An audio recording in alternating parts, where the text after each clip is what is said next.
Hey guys, Forrest here with Fofo Astro. Today I want to take a look at this thing. This is a NISI, N-I-S-I light pollution filter. There's a link down in the description for sure. But you guys, what this is really cool. So previously to now, there's been a few brands that make these light pollution filters.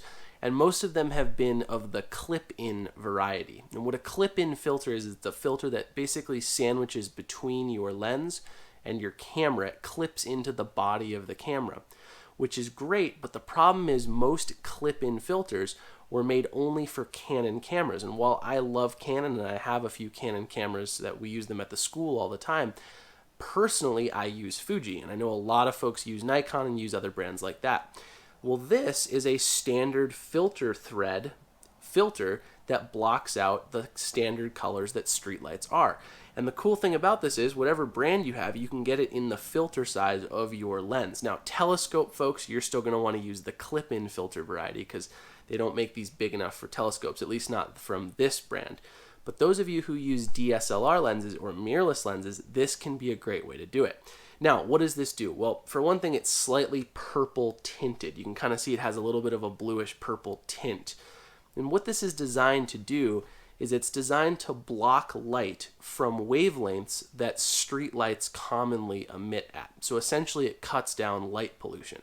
But it's calibrated to block very specifically those wavelengths and not nebulas, galaxies, and all the stuff that we care about.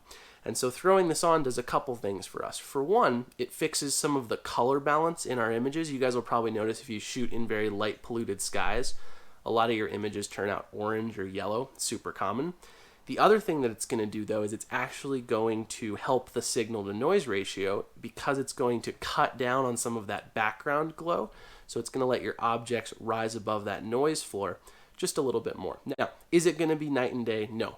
But if you live in a very heavily light polluted zone, these are pretty cool and I recommend checking them out. Now, they come from a variety of brands. This is kind of a mid-range one. If you guys just search for natural light filter or light pollution filter, you'll find a lot of them. They range anywhere from like $50 up to $150 or even $200 on the really high end.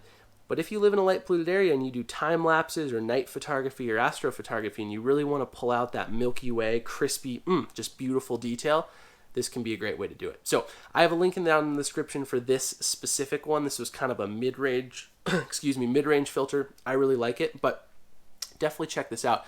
Again, if you guys live in the middle of nowhere, if you're in like Nevada, over in the middle of nowhere and you've got really dark skies, don't do this. It's not going to give you that much of an advantage. But if you want to try to observe in a light polluted area, definitely check these out. Thanks for watching, guys. I appreciate it. Hit that like button if you like this video. Hit the dislike button if you didn't. And leave a comment down below if you have any questions. And subscribe for more content. Because I'm going to keep little random videos like this coming pretty much every week or as often as I can. Thanks, guys. I appreciate it. We'll catch you in the next one.